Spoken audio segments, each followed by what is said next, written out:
Today on the show, I get to visit a mountain on top of which was built a palace, which eventually was covered over by all kinds of rocks and dirt and then became a fortress. That's today on First Century Foundations.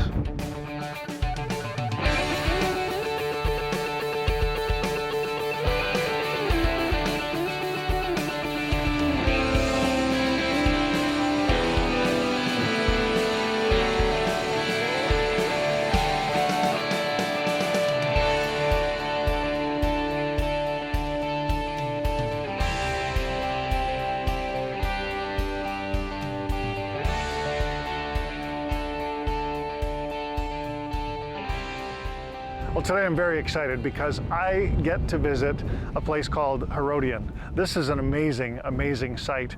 And whatever you think about Herod from the scripture, and remember, this is Herod the Great. Herod the Great was the king who was alive at the time of the birth of Jesus and eventually died before Jesus returned from Egypt with his parents. But Herod, no matter what you think of him, was somebody who accomplished a lot. He was a builder. He was involved in building many palaces and fortresses, and he built the Second Temple, which we can still go and see part of it at the Western Wall, the Kotel today. I get to go right inside a mountain today at Herodium. This is an amazing, amazing place, and we want you to come with us. Yakov Kalman, an archaeologist who has worked here for many years, is going to be our host, and we want you to experience this together with us today. Don't go away. We will be right back after this.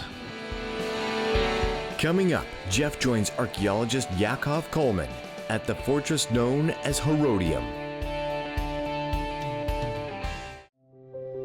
First Century Foundations is committed to helping those in need in the land of Israel. And this is possible because of people like you. Your donations are helping the Jerusalem Institute of Justice, who provide for some of the most vulnerable in the land. One such group are the aging Holocaust survivors, spending time through activities and caring for their needs for food and medication. The Jerusalem Institute of Justice and First Century Foundations are making a real difference in the lives of people who have experienced so much. People like us who lost everything and live with the pain, to have people that help us a little bit, we're very grateful. Call or write today and receive the free Israel Prayer Watch to keep up to date with all that is happening with these ministries in Israel, and become a partner for just $30 a month or more. Your gifts make a difference. Call today.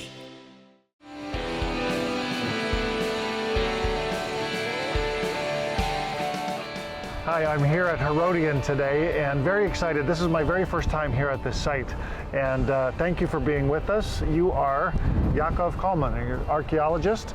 You've spent some time working here at this site, and right now we're above the lower palace, which I gather we don't have time to see or get into today, but talk to us just a little bit about this before we make our way up towards what we're going to see this day. Okay, we are actually overlooking the lower palace of Herod on the foot of the hill. On top of the hill we have the fortified palace, and down below we have a larger palace which include a big pool in the center and gardens surrounding it with a colonnade on three sides, right, and bathhouse on the left-hand side, okay, with a dome-like structure. And it's all this setup was a open palace, so people, dignitary from Jerusalem, could come here in the afternoon and have a good time and leisure. Very good. Well, I know that we don't have a lot of time to spend here today, but I'm excited about what we're going to see as we make our way up the hill. So lead the way. Okay. Let's go. This stone and all this actually is a fill. It's not natural. Oh, okay. It's a fill that's been brought over here to, and it's enveloped completely the So it's all upper man-made. palace. Yeah. All man-made. Yeah, all I man-made, had read that. Yeah. Okay, we made it to the top, and this is amazing. But maybe here, I assume this is what the structure may have been like.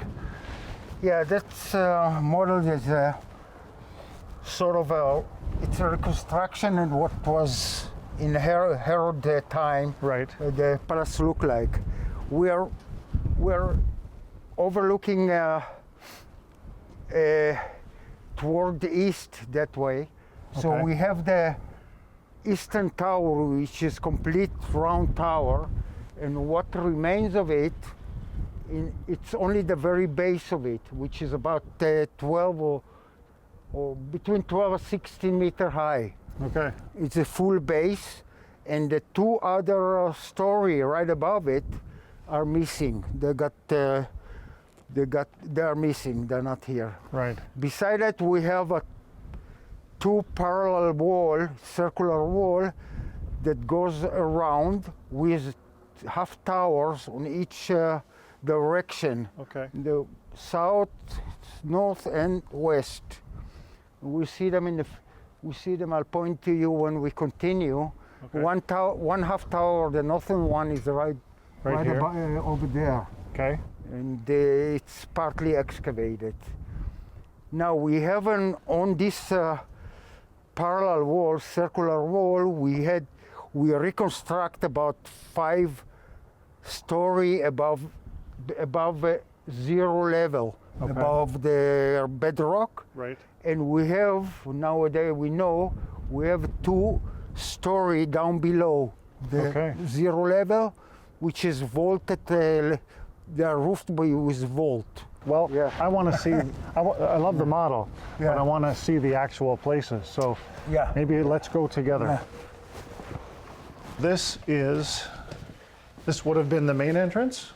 Yeah, that's actually the main entrance to the palace. Okay. We see the corridor that lead to it and the stairway. Right. This room we uncovered about 4 years ago Oh, only.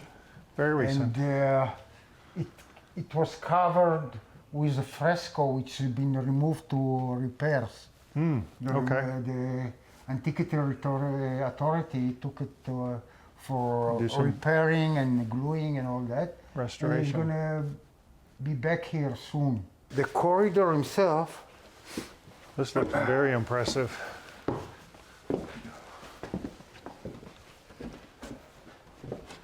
Oh, yeah. The corridor himself is it's been built to the height of about 16 meters from the very base, from the bedrock. And it's been supported by arches, and in some cases 2 arches right above, Yes. and a wall which has been built over it just to keep it from caving in. Right. Because it's all this plan of this corridor has been built up so high because of the feel from the outside. We talked about it when we came up, that the whole mountain in certain stage been filled up with the feel that enveloped it and created some sort of a cone-shaped mountain. Right. It's all man-made. That wasn't, It not initially like that. Right. It wasn't here before. In the first hand, it was a completely bare palace that stand on the bedrock, and you could see it from distance. Okay. And just probably in the last year of Herod, he decided actually to envelop the whole thing with a field. Wow. And this why he built it so high, so the field won't block the entrance. Right. And that's what makes it look like just a mountain from a Yeah. distance, right? And yeah. he was a great builder, but beside that, he was very jealous for his status and for his wife. And whenever he heard somebody talking about his wife, he was very furious, and it's ended up in a tragic event that he killed his first wife, Miriam. Some people say that he was psychotic, but Paranoid. I'm not a psychologist that I can decide about it. But he was a very sensitive person. Yeah. Yeah. Maybe he had something to worry about. He had a very important kingdom to control. So. Thank you so much for bringing us here. Okay. Up next, Jeff continues to explore the Herodium. Jerusalem, the holy city, is the focus of much of the world's attention. And Psalm 122 tells us to pray for the peace of Jerusalem. Yet do we really know why, or even how? Why does God want us to specifically pray for the peace of this ancient city? And how do you pray for a city that for most of us seems so foreign and so far away? Praying for the Peace of Jerusalem, the new book by Jeff Futers, now reveals God's purpose for the holy city and all of Israel, and why he wants every believer to pray for his holy land. Now more than ever, the people of Israel need our prayers and support. And when you order your copy of the book Praying for the Peace of Jerusalem with a gift of just $10 or more plus shipping and handling, you are also helping these precious people in a very real way. Call the number on your screen now, or go online to firstcenturyfoundations.com and order Praying for the Peace of Jerusalem, and begin to pray for Israel with understanding and purpose.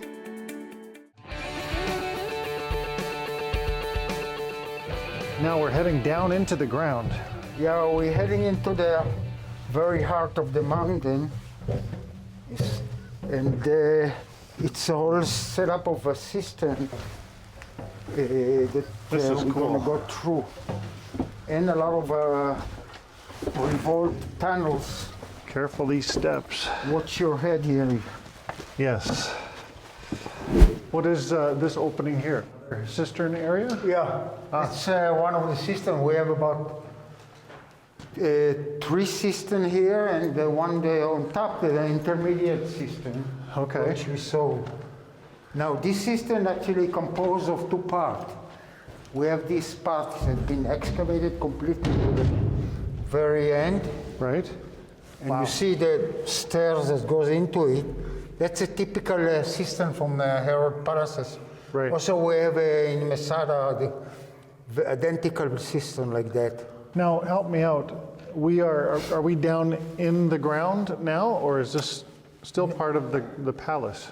No, we still be part of. We are down below the palace, the upper Right. palace, but we are. It's still part of the. Physically, it's still part of the palace. Of the structure, Yeah, of the structure. Yeah. the man-made hill. All Amazing. the palaces had to, especially the one in a desert-like condition, they had to collect water during the Yes. winter. How far down would we have just come? Right on top of the mountain, we're in the 750s, sort of above sea level. Okay. And here is just about 711 or 770. So we've come down almost 40 about meters 50, or 40, 50. 50 meters Wow. down below. Yeah, Incredible. Absolutely incredible. Are we going further down? yeah. Okay. Let's go to the other cistern. I shall follow you. Now, Yakov, this is amazing. I mean, we've come all the way down through this man-made mountain and out here, really near, not the base of the hill, but more than part way down. And there's a beautiful large theater here. Tell me what we're looking at.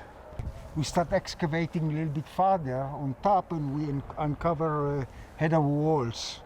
And in this process, we advance and we lower ourselves into the room, and we realize we are hitting a wall which is completely decorated with fresco and stucco and all that. Wow. And then we continue the work here, and we realize we have some sort of a structure in front of this room. In a certain stage, we put up all the data we have. We realize we have a small theater. Okay. It's kind of theater which we figure out can accommodate about 250 people. A very small one, and with the entrance from there, Okay. and the second entrance from here, from the side. Yes, I can see. The orchestra, which is a half a circle Yes. area, which is completely plaster. And now it's covered, the plaster, we could not see. And the stage, which is, you don't see it clearly now, but is over this little wall there. Okay. There is a stage, there Right. is a scanafront. Scanafront is some sort of a kind of a background of the show. And the place where people used to sit. Now, with this theater goes a room. We go inside and have a look at it. Okay, let's go. I was going to ask about this Yeah. at the top here. So we're gonna actually go inside. It's not open yet, and it's when they don't let anybody to go in there. So consider yourself as a privilege. Wow, look at this place. This is beautiful. Well, this room it's part of the theater. It's actually observing room, and because it's such a big room, and probably used to have some sort of other thing. They probably sat inside during the break in the show, and they used to eat or whatever. So this was kind of like the private box for it was the observing box for the very king important people, yeah. for the Wow. dignitaries. Sometimes I think we take for granted when we talk about Herod that everybody understands, the time period and who it is we're talking about. But Herod is this historical figure that's also mentioned in other historians' writings, and he was friends with a number of Roman emperors. Like who?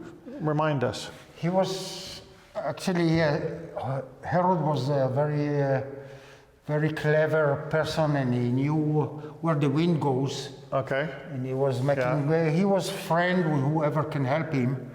So first he was a good friend of Antonius, which he was the emperor. And later on, when Augustus took over, he was a good friend of Augustus, and even the second to Augustus, Marcus Agrippus, came to visit. He was being invited by Herod, and he came over to visit Judea. He came over to Herodium, and he visited and he gave all the honor and everything to Herod. So Marcus Agrippus and maybe some of these other figures would have stood right in this room. It's possible, yeah. That would be almost fair to say. Yeah, it's only a reasonable place to assume that he would be received. Yeah. Right. Wow, amazing. And the idea that those people were here is just so monumental, even just standing here and thinking about that, thinking about the incredible history of the Roman era and Herod's rule here in Judea. And wow, just an incredible, incredible thought that those people were right here in this place. That's correct. Yeah, amazing, amazing. Thank you so much. Now, Yakov, we are now at, this was Herod's burial place, correct? That's right. It's yes. Now, I'm looking at the model here. This is not your average tombstone. Herod wanted to make sure that people remembered him and thought well of him, I guess, right? Yeah. Look, most of the kings of the ancient time used to build their burial monument ahead before they died. They were very anxious about it, that they'll be remembered and everything. So Herod did the same, and in the last decade of his life, he's already built the burial monument, which we have a model of it here, right here. It's built of about 4-story or 3-story, and a very cone top. Amazing. According to the architectural element that we find all around scattered, we were able to reconstruct this. Yeah. And it was about 26 meter high. I was going to say. The original construction. Yeah, I was going to say, when we were standing down below and looking up at just this part, just the base of what we're seeing, it was fairly intimidating and impressive from down there. Yeah. But when I look at the model, this must have gone... Yeah, the model is about 1 to 6. 1 to 6, okay. Yeah, 1 to 6 is 4 meter tall. And that would have been a very impressive structure. Now, this is the place where Herod was buried. Yeah. We know this from the historical record. You talked about that a little bit earlier. And there was a processional. Tell us about the background of the story. Look, Herod was, because he was in the age of 69, and he was he was already, he had all sort of disease. We don't know exactly what, but Josephus described that he has his legs was not well and everything, he could not walk. Okay. And then somebody come and whisper in his ear that his son was trying to take control of Judea. Okay. And he suddenly was back to life and order his people to take him back to Jericho. And then in Jericho, he asked all the dignitary of Judea, all the Jews to come to the hippodrome there. Right. And he asked his sister if she can execute about 40 of them after he died. And the reason for that? A few hours after that, he passed away. Okay. And she didn't do that. Because he wanted people to be sad about his going. Okay, so in order to make sure people came to the funeral. Yeah, he did. He did it because he was not sure that people will be very sorry about his going. Wow. So that's the story being brought over here, and in the description of Josephus is about the funeral procession, that it was a whole bunch of armies came here and they gave honor to the king, the deceased king, and there's also a very detailed description what been buried with him. Right. He was being buried with all kind of goods. Now, you didn't find a lot of that. We didn't find anything what we've been described, because the burial was destroyed during the 66 revolt, the Great Revolt, and probably been robbed. Right. So it would have been destroyed by the rebels? By the rebels, yeah. Okay, and probably, maybe there were a number of reasons for that. Likely they wanted to rob it, obviously. Yeah. But they also were not the biggest fans of Herod, I guess. No, they were not in love with him. And, yeah. Because Herod was, it was ambivalent relation between Herod and the Jewish. Right. First of all, he did some good thing to the Jew. He built the Temple Mount. Right. The Bet HaMikdash. And he did a lot of things which helped them and everything, but he been remembered by his first act of killing a lot of Jewish dignitary when he took control of the Judea. So it was a bad memory about him. Well, this is a spectacular site, and thinking about just the magnitude of it, when we look at what's left and at the model, it really is amazing to have found this, an incredible discovery. And you had the opportunity to work on some of this, right? I work on all of it. On all of it, yeah. Well, it's a privilege, a pleasure to be able to have you on the show and to have you share with us some of your experience and your vast knowledge of this site. And thank you so much for being with us. Okay, you're welcome. Yes, thank you, and thank you for watching. Don't go away. We'll be right back after this.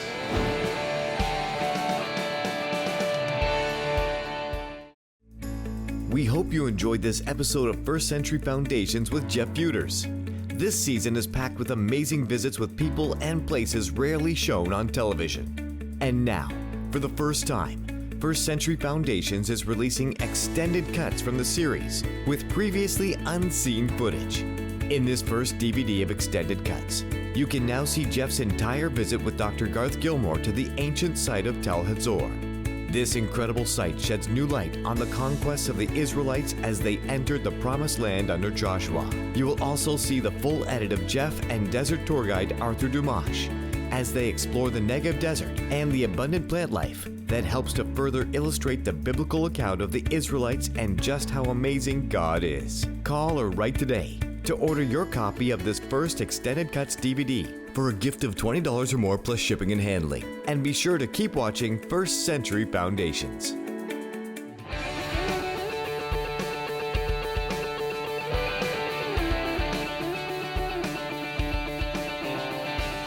Wow, that's really all I can say about this visit today. And I know that you have enjoyed discovering all of the things that we have discovered together. Appreciate so much Yakov Kalman taking us through Herodium. And as we went down into the mountain, literally inside the mountain, we discovered so many things that Herod was responsible for building here. First of all, this incredible palace. And when we think about Herod, we sometimes think, you know, he wasn't really the best person, although the name he was given was Herod the Great. Why? Because he was a great architect and a great builder. He left a legacy, a lasting impression here in this land of Israel. We can visit so many sites, and actually this week we've visited many sites where Herod left that stamp, that impression. So much of the architecture that we see today has his signature on it, and it's amazing for us to be able to be here today at Herodium and to understand exactly the impact that he left. I don't know about you, but when we went down into the belly of the mountain and walked down through those staircases and into the cisterns, that was just like so impressive to understand the magnitude of what it was that Herod has built here. I think what we said was that at one point we were down about 40 to 50 meters inside the mountain underneath the level of the palace. And then of course we come to the theater, we come to that private viewing room where Herod would have received dignitaries from Rome, people that we know, Marcus Agrippa and Octavian and others. So incredible to think about the fact that those frescoes, those pictures were there, and they were looking at them over 2,000 years ago. And lastly, the mausoleum, the place where Herod built for himself to be buried. I don't know if you have planned, your funeral, picked out your tombstone, but kings in those days built these huge monuments to themselves because they wanted to be remembered. And today we stood on the place where that memorial was. Think about it like this. Herod the Great. Herod the Great was somebody who was a builder, but in the end of his life, at the end of his years, he was paranoid. He was worried about what people would think of him. He actually asked someone, I believe his sister, to kill a bunch of people so that when he died, people would actually be sad. Not because he was dead, but because of all the other people that had died. Well, thankfully she didn't do that. But Herod really did leave his mark. I hope you enjoyed today's episode. I know I have. And we want to make sure that you stay tuned.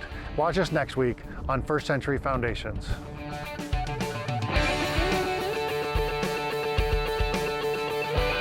Thank you for watching.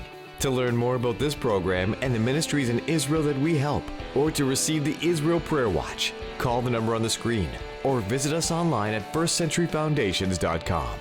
And to keep up to date on all that we're doing, you can follow us on Facebook and Instagram. Join Jeff Futers again in Israel next week on First Century Foundations.